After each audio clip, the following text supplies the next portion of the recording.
Joining me today on the Capital TV show, Francis Creighton, President and CEO of the Consumer Data Industry Association. My first question, so simple, what does the Consumer Data Industry Association do? We're a trade association that represents the consumer data industry. That includes companies that are called credit reporting agencies and consumer reporting agencies. These are the companies that collect information from consumers, from banks and other kinds of data, and then share it back with lenders and others who are trying to give you credit. So this is the information that goes into your credit score. And is it related to financial roundtable services? Well, so the Financial Services Roundtable, where I served before, I was the head of their government relations program, and that was an association that represented about 100 of the 150 largest financial institutions in the country. So in that job, I was working on data, but from a different perspective, from the perspective of people who were using the data, whereas now I'm working on it as much for people who are using the data as the people who are collecting it. Wonderful.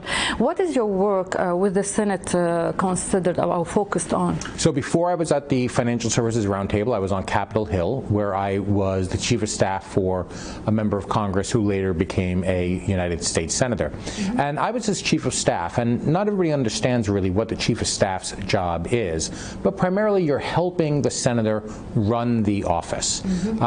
You help hire the staff, you help pick out office space and do all of these kinds of things so that the senator's operation is moving smoothly so that he can better represent his constituents. So we were an office that was just getting set up in the Senate, and so we had to hire a lot of people. We had to bring them on. Senator Murphy, who I was working for, was a member of the Committee on Foreign Relations of the U.S. Senate, where he's still a member. And so that means that you have to hire a staff that's competent in foreign affairs. And of course, we had wonderful people who we were able to hire. One person we brought over from the House, and then the operation was there. The senator really has very important ideas about the role of America in the world. And as staff, our job is to give him the tools that he needs so that he can go out. These questions in the beginning of this interview were for to go through your biography. Now let's go seriously in some political topics. I heard that comment why USA is giving Ukraine $40 billion in an extra aid while there is poor families needed instead. What is your approach? You know, the crisis in Ukraine is about more than just one country taking over another country. It's really about the rule of law. It's really about what kind of an international system do we want to live in. And we believe that the best way to ensure security for all Americans is to make sure that there's a set of rules around the world. And those rules include, you don't get to take over another country. And so it's really important that the United States show leadership and tells the world, we believe in something, and this is what we believe in. We believe that Ukraine should determine what the path forward for Ukraine is, that they shouldn't have something dictated to them by another foreign power. And so it's appropriate. Do you think the Biden administration have any idea how to end this war? Well, look, I mean, just as the person who started the war, they have to be the same people to end the war, right? What we need to do is to help the Ukrainians who are fighting very courageously and who are doing great work, help give them the tools to keep the fight up. But at the end of the day, it's a war between Russia and the Ukraine. Our job is to make sure that Ukraine has the tools for themselves to execute the war again. Some analysts say that it's so simple. President Biden can go in public and say that Ukraine will not be part of NATO and this war will end. Do you agree on that? I'm not sure that I agree with that at all. I think that if it was that easy, that would have been done a long time ago. I think that the calculus that's being made here between Russia and Ukraine is much more complex. I don't know what the end of this war is going to be, but I think after 3 months, it's time to start looking forward to the future, because the scale of destruction and human misery is really terrible, and we need to do something to bring this to an end. Are we on the verge of a global famine because of this war, due to this war? I don't think so, because I don't think that this is going to last for too long of a time. What we have right now with Ukraine is a country that is a really critical linchpin to the global food system. And if you listen to the head of the UN's World Food Program, you'll hear that this is having a major impact not only on Europe and their energy prices and their food prices, but also on countries in Africa and across the world. And so we have to, as a global community, get this thing solved, because we really do need to get this very large country. Ukraine is not a small country, it's a big country, and it's kind of the breadbasket of that region. Yeah. We need to get this war ended, and get it ended justly, so that we can get these, to end the war for its own sake, and also so that we can help get these resources back into the world. How the American industry can be independent from the oil prices, and why we are now in this crisis? Is it due to the deterioration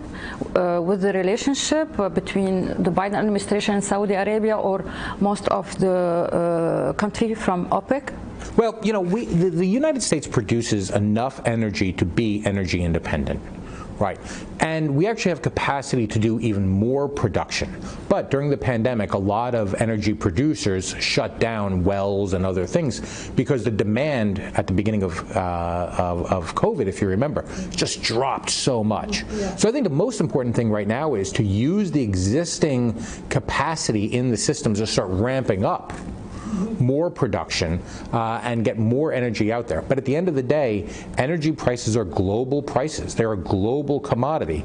And if there's not enough supply in the system, it's going to raise prices.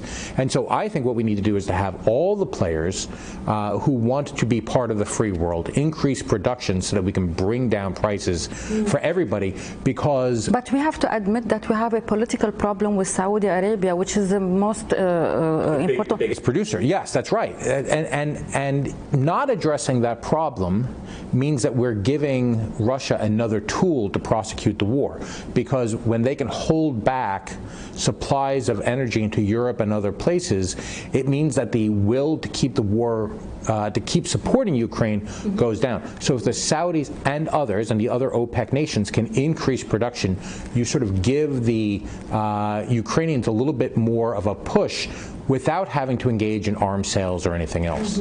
Let's see what CNBC said. They said top OPEC ministers have hit back at new U.S. legislation intended to regulate its output, saying such efforts would bring greater chaos to energy markets. They are talking about NOPEC. It's a bill that the U.S. Senate committee passed on Thursday. Your approach? So, look, I just want to make sure that at the end of this, that the financial system and the global energy system continues to work, because this isn't going to be the last crisis that we're facing. We're going to have other problems in the future, and it's important that we're all working together. That's why I think this needs to be done diplomatically and carefully, which is, I think, what the administration is trying to do, to handle this not from an emotional place, not from a place where they're pushing back hard, or they're, you know, this isn't time for that. This is a time to work together to solve these problems. You have good insights on foreign affairs policies. How can the Biden administration keep a strong relationship with the Gulf states, especially Gulf countries, especially UAE, for example? It's a great ally, but there is a problem here. There is, and I think that it's worthwhile to step back for a moment and to recognize the advances that the Trump administration made in foreign affairs with the Gulf countries and with Israel, right? This is a bigger deal, I think, than people appreciate. And of course, your viewers may not know, I come from the other political party from President Trump. And so I'm not usually someone who's complimenting him about things. But this was a very big deal when this happened, because if we can get over some of these problems from the past, problems that originated, 75, 80 years ago, and instead look to 75 years and 80 years from now, then maybe we can work together to solve some of these things. And I think that that's the important thing about what's happening in all of the Gulf states right now, is that we're moving forward and not being stuck in the past. Good point. How the process of the JCPOA, reviving the JCPOA, can affect or harm the relationship with these countries that they are under attack, like UAE has been attacked by the Houthis, Saudi Arabia, same thing. So what do you think? I just before I complimented the Trump administration, and now I'll say the opposite. Walking away from the JCPOA was a disaster. The whole point of the JCPOA was to make sure that Iran did not get a nuclear weapon. We walked away from it, and now Iran is closer than they ever have been to developing a nuclear weapon. It was a big mistake. One thing, that the JCPOA don't include terrorist attacks. This is a very important deal that we have to discuss. The Senate don't agree to remove the IRGC from the terrorist list, and the Iranians are suggesting that this is a main issue that has to be included. So, look, as with a lot of things, that's what negotiation is for. Right? I keep coming back to this. Over 4 years, we basically had no diplomacy happening except for with the Abraham Accords. Right? Everything else was our way or the highway, whether it was the United States and how they worked with NATO, the United States and how they worked with OPEC or Asia or lots of places. Returning to a diplomatic posture, I think, is a really important thing for our foreign policy to do, because it builds faith with our foreign partners so that we can, maybe we don't solve this problem today, but it means that we have the faith that maybe we can solve it tomorrow or the next day or the day after that. Does diplomacy work with Iran that supports the attacks on American troops and American embassy in Iraq? Well, we got to the JCPOA, right? Diplomacy helped bring about that agreement. It was, I would argue, abrogating that agreement that started causing big problems. Iran has never been a good player in international affairs, right? They are in so many ways just a bad actor on the global stage. But the way to bring them back into the global system is not to just keep pushing them away and hope at some point maybe the people will rise up against them. The way to do it is to, I believe, use a carrot and stick approach, where you bring them in and you show them, hey, there are benefits to being part of this global society that we have. And if you are a better actor, look at what you have available to you. Now, look, I know that there's a lot of skepticism. I have a different point of view on, because I think the money that Obama administration gave to the Iranians, it went to finance terrorism, to finance Hezbollah in Lebanon, the Houthis. So, if we're gonna talk about this, we'll stay all. No, there's a lot of people, and by the way, it's okay for people in this space to have disagreements about things, right? Another thing that we sort of lost a little bit of during the previous administration was the ability to have a civil conversation about things about which we disagree. And what you're saying isn't a crazy thing to say. It's a perfectly reasonable thing to say. And I respect you for saying it. And there is a division between Democrats and Republicans about this problem. Yes, but but there's also divisions among Democrats and there's also divisions among Republicans, right? A lot of these issues are not really about division among the parties. The division is about how you see the world, about how you see the United States' role in the world. Yeah. And I think as much as we can have conversations about how our political parties instead of having everything be disagreements between political parties, and more they can be disagreements among senators, among congressmen, regardless of party. That's a good thing, because it's not black and white. This is democracy in action, exactly, and that's a good thing. Yeah. What do you think about the rerunning for President Biden for 2024 presidency election? We see that the polls are giving him bad grades. Yeah, you know, I've been in Washington since the mid-90s, and I remember in 1994 when President Clinton, well, everybody said, oh, he's dead. He's no way that he's going to come back. And in 1996, he won.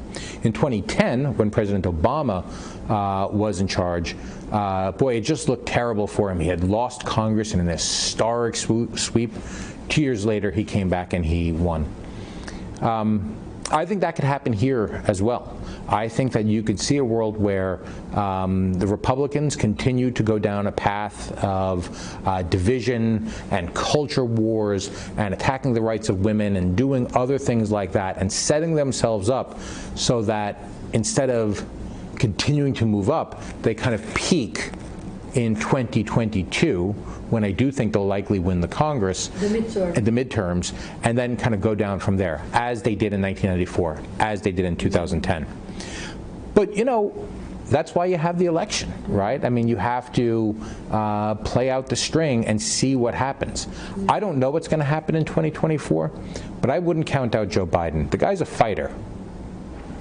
I thank you so much, Francis Creighton, President and CEO of the Consumer Data Industry Association. Thank you for being on my show. You're very welcome. Happy to do it. Hey, Maria Malouf here. Please click to like and subscribe to Maria Malouf TV YouTube page and catch our hottest interviews and most compelling analysis. You will not get it anywhere else.